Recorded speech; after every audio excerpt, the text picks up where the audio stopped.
எல்லோரும் மகிழ்ச்சியா இந்தியா முழுவதும் இருந்து தேசிய பொதுக்குழுக்காக வந்திருக்கிறார்கள். மாவட்ட தலைவர்கள் உட்பட அழைக்கப்பட்டிருக்கிறார்கள். தமிழ்நாட்டிலிருந்து மட்டுமே 520 பேர் வந்திருக்கிறோம். 12,000 பேருக்கு மேல ஒட்டுமொத்தமாக கலந்து கொள்கிறதாக ஒரு கணக்கு இருக்கிறது.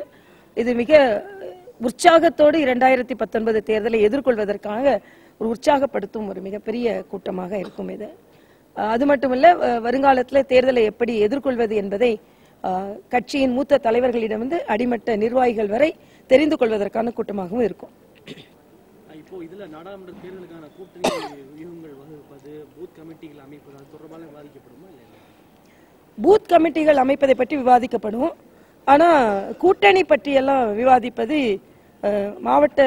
மாநில தலைவர்கள் மற்றும் அகில பாரத நிர்வாகிகள் கூட்டத்தில் தான் அதை பற்றி பேசுவோம். அது ஏற்கனவே ஒரு 20 நாட்களுக்கு முன்னால் ஒரு கூட்டம் நடைபெற்றது. வருங்காலத்தில் அதற்கான கூட்டம் நடைபெறும். ஆனா இது ஒரு பொதுவான தேர்தலை எதிர்கொள்வதை பற்றி ஒரு கூட்டம். தேர்தலுக்கு இன்னும் 2 மாதங்கள் இருந்தாலும் கூட கூட்டணி தொடர்பான விஷயங்கள்லாம் இப்போதே வர தொடங்கி இருக்கு. இது பிரதமர் நரேந்திர மோடி எங்க ஆப்ஷன்ஸ் எல்லாம் ஓப்பனா இருக்குன்னு சொல்லியிருக்காரு. இன்னைக்கு ஸ்டாலின் அவர்கள்ட்ட இதை பத்தி கேட்கிற போது சொல்லியிருக்காரு, அவரு மோடி தலைமையிலான பாரதிய ஜனதாவோடு ஒருபோதும் கூட்டணி கிடையாதுன்னு ரொம்ப திட்டவட்டமா சொல்லியிருக்காரு.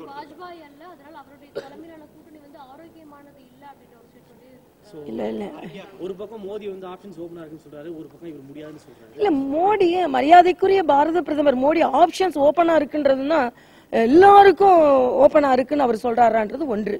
இன்னொன்று, ஏன் அண்ணன் ஸ்டாலினே இப்படி நினைச்சுக்கிறாரு, நம்மளதான் கூப்பிடுறாங்களா, உள்ளுக்குள்ள அவருக்கு என்ன உணர்வு இருக்குன்னு எனக்கு தெரியல. ஒரு சாதாரண தொண்டர் கேட்டாரு, நானும் தான் அந்த கூட்டத்தில் இருந்தேன். இத மாதிரி கூட்டணி பேச்சுவார்த்தைகள்லாம் நடக்குது, ஒரு யூகங்கள் எங்களுக்கு தெரிகிறது என்று சொல்லும் பொழுது தெளிவாக பாரத பிரதமர் சொன்னது, ஒன்று, நமக்கு ஏற்கனவே கூட்டணி அமைப்பதற்கான வழிகாட்டு முறையை வாஜ்பாய் அவர்கள் நமக்கு கொடுத்திருக்கிறார்கள். அதே மாதிரி 2, இப்பொழுதுக்கு அதை பற்றி நீங்களாம் கவலைப்பட வேணாம், நம்ம கூட்டணி அமைப்போம். ஆனா நீங்க எல்லாரும் அடிமட்ட வேலையை செய்யுங்க, திட்டங்களை மக்களிடம் எடுத்து செல்லுங்கள். எல்லாவற்றையும் விட பெரிய கூட்டணி மக்களுக்கான கூட்டணி, மக்களோடு உள்ள கூட்டணி அப்படின்னு சொன்னாரு. ஆக இதைத்தான் ஒரு 3 பிரிவா தெளிவா சொன்னார். அதனால நண்பர்கள் என்று சொன்னார்கள். திமுக மறுக்க முடியாது, பாஜகவோட ஆட்சியில இருந்தாங்கன்றதை மறுக்க முடியாது. இன்னைக்கு மரியாதைக்குரிய வாஜ்பாய் அவர்கள் எவ்வளவு மதிக்கப்பட்டார்களோ, எவ்வளவு துதிக்கப்பட்டார்களோ, அதே மாதிரி பலமான தலைவராக மோடி அவர்கள் வலம் வந்து கொண்டிருக்கிறார்கள். அதனால திராவிட முன்னேற்ற கழகம் ஏதோ அவங்கள கூப்பிட்ட மாதிரி ஏன் அவங்க பதறாங்கன்னு எனக்கு தெரியல. நாங்க யார் கூட கூட்டணி அமைப்போம்னு எங்களுக்கு தெரியும்.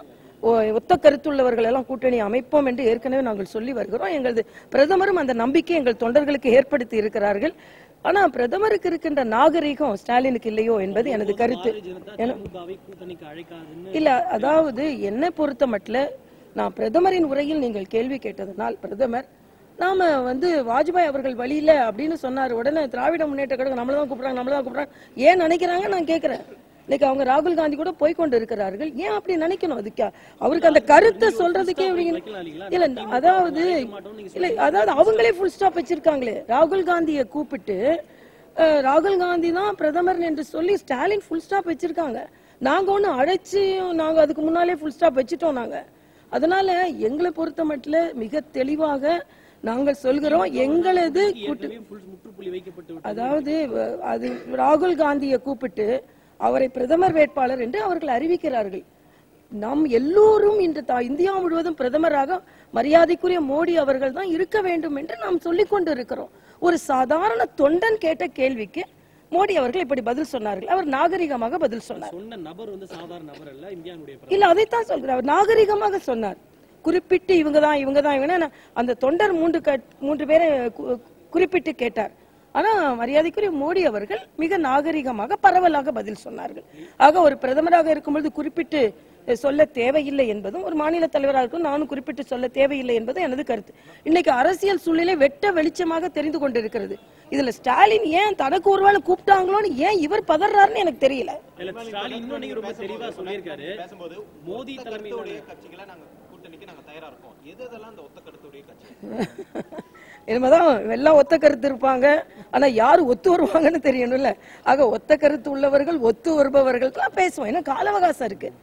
அதனால இல்ல இப்போ ஸ்டாலின் இதையே ரொம்ப தெளிவாகவும் சொல்லியிருக்காரு. மோடி தலைமையிலான பாஜகவோடு தான் கூட்டணி இல்லைன்னு சொல்லியிருக்காரே தவிர பாஜகவோடு ஒருபோதும் கூட்டணி இல்லைன்னு சொல்லியிருக்காரு. இப்ப என்ன தெரிய வருதுன்னா இவரும் ஆப்ஷன்ஸ் வந்து ஓபனா வச்சிருக்காரு. அதைத்தான் நான் சொல்றேன். ஏன் இவரு உள்ளுக்குள்ள நான் அது முதல்ல அதை தான் சொன்னேன். ஒருவேளை நாளைக்கு மோடி பிரதமர் இல்லைன்னு சொல்லிட்டாங்கன்னா ஒருவேளை அப்ப கன்சிடர் அதாவது அதே மாதிரி வாய்ப்புகள் இல்லை. இன்னைக்கு மரியாதைக்குரிய மோடி அவர்கள் தான் மறுபடியும் பிரதமர் வேட்பாளர்.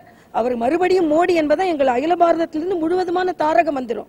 நீங்க பாத்தீங்கன்னா இளைஞர்கள் அவர்களோட டிஷர்ட்ல இருந்து எல்லாரும் போடுறது மறுபடியும் மோடி அவர்கள் தான். ஏன்னா அது வந்து ஒரு பிரபலமான வார்த்தைகளாகவே இப்பொழுது நாங்கள் ஏற்று வருகிறோம். தமிழகத்திலையும் மறுபடியும் மோடி என்பதைத்தான் நாங்க தாரக மந்திரமாக முன்னிறுத்துகிறோம். இது ஸ்டாலின் வந்து திடீர்னு ஒரு கனவு காண்றாரு என்னன்னு எனக்கு தெரியல. ஏன் அவரு தெளிவா சொல்லிட்டு போக வேண்டியதானே பாஜக கூட எங்களுக்கு கூட்டணி இல்லைன்னு? ஏன் இப்ப அத மாதிரி ஒன்றை சொல்கிறார்? அப்படி என்றால் காங்கிரஸ்காரர்கள் கொஞ்சம் அதை சிந்திக்க வேண்டும் என்று நான் கேட்டுக்கொள்கிறேன். இன்னைக்கு ராகுல் காந்தி பொடி வைக்கிறாருல, ஏன் நான் சொல்றேன்னா நாங்க ராகுல் காந்தியை முன்னிறுத்திட்டோம்ப்பா. இன்னைக்கு என்ன சொன்னாரு? ராகுல் காந்தி முன்னிறுத்திட்டோம், எல்லாரும் எங்க கூட வரணும்னாரு. ஒத்த வார்த்தையில சொல்லிருக்கலாம்ல. ராகுல் காந்தியை நாங்க முன்னிறுத்தியாச்சு.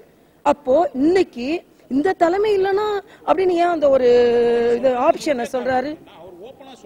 என்ன ஓபனா சொல்றாரு? இல்ல நீ அவர் தெளிவா சொல்ல வேண்டியதை நான் கேக்குறேன். ஸ்டாலின் தெரியாதா ராகுல் காந்தி தான் அந்த கூட்டணியினுடைய, அதாவது அங்க இல்ல ஸ்டாலின் தான் பண்ணாரு அப்படின்னு சொல்லும்போது ஓபனா அதிமுக இல்ல, அதாவது நண்பர்கள் என்ற இல்லையே நண்பர்கள், அததான் நான் சொன்னேன். பிரதமர் குறிப்பிட்டு இந்த கட்சி பட்டியலிடல. நண்பர்கள் என்றால் அது ஏன் நினைக்கிறாரு நான் கேட்கிறேன். ஸ்டாலினுக்கு ஏன் அந்த உள்ளுக்குள்ள அந்த ஆசை வருகிறது என்று நான் கேட்கிறேன். ஆக இல்ல இல்ல இல்ல அதாவது இல்ல இப்ப அதாவது இல்ல இல்ல நான் என்ன பொறுத்த வரைக்கும் நாங்க இப்ப கூட்டணியை முழுவதுமாக பேசி முடிவு செய்யல. கூட்டணிக்காக நாங்கள் எங்களது கதவுகள் திறந்திருக்கிறது என்றால் தேசிய உணர்வுகள் உள்ளவங்க தான் அந்த கதவை தாண்டி வர முடியும். அப்ப ஸ்டாலின் வர முடியுமா வர முடியாதான்னு ஸ்டாலின் முடிவு பண்ண நாங்களும் முடிவு பண்ணணும். அதனால என்னை பொறுத்த மட்டில் நான் தெளிவாக சொல்லியிருக்கிறேன். நண்பர்கள் என்று சொன்னால் நண்பர்களாக இருப்பவர்கள் வரலாம், இதுக்கு முன்னால இல்லாதவர்கள் வரலாம், இப்ப நட்புடைய எண்ணத்தோடு எல்லாரும் வரலாம். ஆனா தேசிய எண்ணத்தோடு தேசிய ஒருமைப்பாடோடு இவரு சொல்ற மாதிரிலாம் இல்ல, ஸ்டாலின் சொல்ற மாதிரிலாம் நான் தேசத்தெல்லாம் பிரிக்கல. இன்னைக்கு தேசம் ஒற்றுமையாக இருந்து கொண்டு இருக்கிறது. ஆக ஒரு நல்ல தன்மையோடு நல்ல கூட்டணியை, வலிமையான கூட்டணியை தமிழகத்தில் நாங்கள் அமைப்போம். எனக்கு ஸ்டாலின் சொன்ன கருத்துல இருந்து ஏன் ஸ்டாலினுக்கு உள்ளுக்குள்ள ஒரு ஆசை வருகிறதோ பாஜகவை நோக்கி என்ற ஒரு எண்ணம் வருகிறது. முதல்வர் எடப்பாடி சொல்லியிருக்காரு, தமிழகத்திற்கு நல்லது செய்யக்கூடிய கட்சிகளோடு அதிமுக கூட்டணி வைக்க சொல்லி முதல்வர் சொல்லியிருக்காரு. நன்மை செய்ய மக்களுக்கு நன்மை செய்யக்கூடிய கட்சிகளோடு அதிமுக கூட்டணி வைக்கணும்னு சொல்லி. ஆமா, ஏன் நன்மை செய்யற கட்சினா பாரதிய ஜனதா கட்சி நன்மை தான் செய்து கொண்டிருக்கிறது. முதல்வரே சொல்லிக் கொண்டிருக்கிறார்கள். அதாவது அறுதி முழுமையான பேச்சுவார்த்தை நடைபெறாமல் எந்த கட்சி, இப்ப நான் திடீர்னு சொல்லலாமா ஸ்டாலின் இல்லாத திமுக கூட தான் நாங்க கூட்டணி வைப்போம்னு? ஸ்டாலின் இல்லாத தலைமை இல்லாத திமுக கூட்டணி இப்ப சொல்ல முடியுமா? இன்னைக்கு ஒரு தலைவர் இருந்து கொண்டிருக்கிறார், உடனே நான் அப்படி சொன்னா இது என்ன இது யூகங்களுக்கு அடிப்படையில சுத்திக்கிட்டே போயிட்டு இருக்க முடியுமா? அதனால இன்னைய பொறுத்த மட்டும் மரியாதைக்குரிய மோடி அவர்கள் எங்கள் தொண்டர்களுக்கு ஒரு உற்சாகத்தை கொடுத்திருக்கிறார்.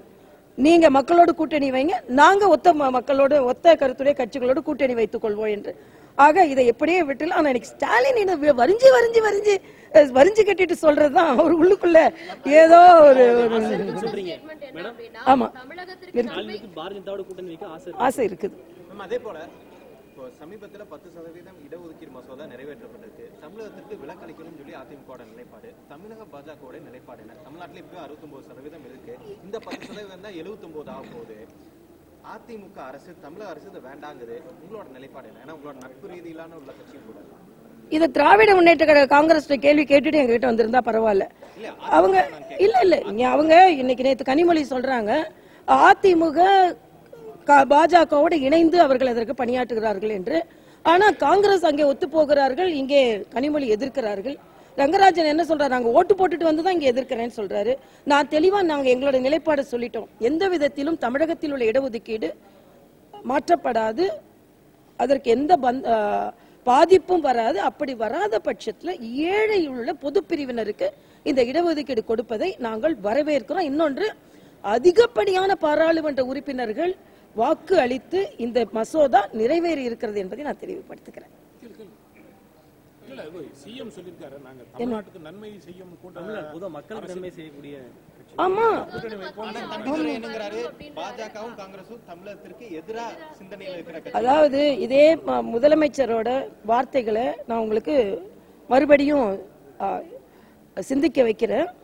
ஒன்று, சேலத்துல உதான் விமான நிலையம் நிறுவப்படும் பொழுது முதலமைச்சர் சொன்னது, மத்திய அரசோடு இணக்கமாக இருக்கும் பொழுது இதை போன்ற நல்ல திட்டங்களை மக்களுக்கு கொடுத்து கொண்டிருக்கிறார்கள், அதனால் மத்திய மாநில அரசுகள் இணக்கமாக இருக்கிறது என்று. அதனால நல்ல திட்டங்களை கொடுத்து கொண்டிருக்கிறார் என்பது ஒரு முதலமைச்சருக்கு தான் தெரியும். ஒரு முதலமைச்சருக்கு தான் மத்தியத்திலிருந்து எவ்வளவு உதவிகள் வருகிறது, ஏறக்குறைய 5 லட்சம் கோடி ரூபாய்க்கு மத்திய அரசிடமிருந்து தமிழகத்திற்கு உதவி கிடைத்திருக்கிறது என்று முதலமைச்சருக்கு தெரியும். அதை அவர் அப்படி சொல்லலாம். அதாவது அண்ணன் தம்பிதுரை ஏன் அப்படி பேசி கொண்டிருக்கிறார்னு எனக்கு தெரியல. டாக்கர்ஸ் எல்லாம் இருக்கிறா என்னன்னு தெரியல. அண்மை காலமா அவர் பாரதிய ஜனதாவை ரொம்ப கடுமையா விமர்சிக்கிறாரு. ஒரு பக்கம் முதல்வர் ரொம்ப இணக்கமா செயல்படக்கூடிய சூழல்ல இவர் ரொம்ப கடுமையா தாக்குறாரு. பார்லிமெண்ட்ல கூட 15 லட்சத்தை நீங்க அக்கௌண்ட்ல டெபாசிட் பண்ணா இந்த ரிசர்வேஷனுக்கே வாய்ப்பு இருக்கான்ற மாதிரி சொல்றாரு. அதுக்கு அடுத்தடுத்த நாட்கள்லையும் கூட ரொம்ப கடுமையான இதை முன்வைக்கிறாரு. அப்ப அதிமுக தலைமையில இருந்து இவர் தனித்து செயல்படுறாரு அப்படின்ற ஒரு எண்ணம் ஏற்பட்டிருக்கா? ஆமா, அவரு அந்த ஒத்த கருத்தோட செயல்படுறாருன்னு எனக்கு தோணல. மாநில அதிமுகவோட ஒத்த கருத்தோட செயல்படுறாருன்னு எனக்கு தோணல. பட் நீங்க அவங்க கிட்ட கேட்டுக்கோங்க ஏன் அவர் அப்படி பேசுறாருன்னு. பட் என்னை பொறுத்த மட்டும் முதலமைச்சர் அவர்கள் மத்திய அரசு நல்ல திட்டங்களை தமிழகத்திற்கு கொண்டு வருகிறது என்பதை அவர் உணர்ந்திருக்கிறார், அதனால் தான் அதை சொல்கிறார் என்பது எனது கருத்து. பிரதமர் சொல்றாரு ஓப்பனா நாங்க இருக்கோம் அப்படின்றது. தமிழிசையை பொறுத்தவரையில் ஆசிய தமிழ்நாடு பிஜேபி பிரசிடண்டா நீங்க யார் கூட கூட்டணி வைக்கணும் அப்படின்னு சொல்லிட்டு தலைமைக்கு நீங்க வலியுறுத்துறீங்க. கூட போனா நமக்கு 40ல இவ்வளவு மாநில நிர்வாகிகளுடைய கருத்தை கேட்டுதான் அவங்க தேசிய தலைமை இல்ல, நாங்க எங்களோட கருத்தை நாங்க தெளிவா சொல்லி இருக்கிறோம். என்ன சொல்லிருக்கோம்? அது என்ன சொல்லிருக்கோம் இப்ப நான் என்னால சொல்ல முடியாது. அது தெரிய வேண்டிய நேரத்துல சொல்ல வேண்டிய நேரத்துல நான் சொல்றேன், தெரிய வேண்டிய நேரத்துல அவங்களுக்கு தெரியட்டும். ஆனா மாநில கட்சி என்ற முறையில என்னென்ன விதத்துல இந்த தேர்தலை அணுக வேண்டும், யார் யார் கூட போனா நல்லது என்பதை நாங்கள் கூடி முடிவு செய்து எங்கள் மத்திய தலைமைக்கு சொல்லி இருக்கிறோம். இனிஷியலா எந்த கட்சியோட டாக்ஸ் நீங்க ஆரம்பிச்சிருக்கீங்களா? நான் எந்த டாக்ஸும் இப்ப ஆரம்பிக்கல. எந்த டாக்ஸ் ஆரம்பிக்கல. முடிவெடுத்து சொல்லிட்டாங்க. என்ன முடிவெடுத்து சொல்லி நீங்க தான் சொன்னீங்க யார் கூட கூட்டணி போணும் அப்படின்றத நாங்க சொல்லிட்டோம். ஆமா, நாங்க எங்களோட கருத்து சொல்லிட்டோம். ஆனா அது மத்திய தலைமை எப்பொழுதுமே எங்க கருத்தை கேட்பாங்க. கேட்டுட்டு மத்திய தலைமை என்ன சொல்கிறார்களோ அதை நாங்கள் பின்பற்றுவோம். எங்க கருத்தை நாங்க சொல்லியிருக்கோம். வெற்றி கூட்டணி தான், வெற்றி கூட்டணியை தான் நாங்க பரிந்துரை செய்வோம். வெற்றி கூட்டணியை தான் மத்திய தலைமை எங்களுக்கு பரிந்துரை செய்யும். அதாவது இல்ல இல்ல பாஜக கூட்டணி 19.5% மட்டும் தனியா இல்ல, அப்படி தனியா பிரிக்க முடியாது. அதுல ஏறக்குறைய ஏன்னா அதுல எல்லா இடங்களில் உள்ள வாக்குகளை வச்சு சொல்ல முடியாது. நாங்க அதிக இடங்களில் வெற்றி பெறுவோம். எதிர்கூட்டணியை விட அதிக இடங்களில் நாங்கள் வெற்றி பெறுவோம். நீங்க உங்களை பொறுத்தவரையில கூட்டணி அமைத்து பாஜக போட்டிடும் நினைக்கிறீங்களா இல்லது தனியா பாஜக? இல்ல, நாங்க ஏற்கனவே நான் எனது பேட்டிகளிலே சொல்லிட்டேன், கூட்டணி அமைத்து போட்டியிடுவதற்கு தான் நாங்கள் முயற்சி செய்து கொண்டிருக்கிறோம், தயாராகவும் இருக்கிறோம், அதுவும் நடக்கும் என்று தெளிவாக சொல்லி இருக்கிறோம். பலமான கூட்டணி அமைப்போம் அப்படின்னு சொல்லி இருக்கிறோம். எங்களது அகில பாரத தலைவர் சென்ற முறை தமிழகத்திற்கு வரும்பொழுது அதை பதிவு செய்திருக்கிறார். அதனால எங்களது கருத்துக்களை நாங்கள் பதிவு செய்வோம். அப்புறம் சூழ்நிலை இருக்காது, நிச்சயமாக இருக்காது. தனித்தன்மையோடு போட்டியிடும் சூழ்நிலை இருக்கும். பிரதமர் நரேந்திர மோடி தமிழகத்திற்கு வரதா ஒரு செய்தி இருக்கு. அவங்க எப்போ வராங்க? 27ஆம் தேதி மதுரை வருகிறார்கள். என்னென்ன இல்ல, அது ஃபுல்லா எங்களுக்கு பட்டியல் வரல. ஆனா எய்ம்ஸ் மருத்துவமனைக்கு அடிக்கல் நாட்டுவதற்கும் தமிழக பாஜக கட்சியின் ஒரு மிக பிரம்மாண்டமான ஒரு பொதுக்கூட்டத்தில் அவர் பேசுகிறார். மிக பிரம்மாண்டமான பொதுக்கூட்டம் மதுரையில். அதற்கான ஏற்பாடுகள், இடம் தேர்வு எல்லாம் நடைபெற்று வருகிறது. தமிழக அரசியலில் அது மிகப்பெரிய திருப்பு முனையாக இருக்கும். ஏனென்றால் நாங்கள் வாக்குச்சாவடி அளவிற்கு எங்களது பலத்தை நாங்கள் பெருக்கி வருகிறோம். வாக்குச்சாவடி முகவர்களே அதுல 1,00,000 பேரில் கலந்து கொள்வார்கள். நன்றிப்பா, நன்றி.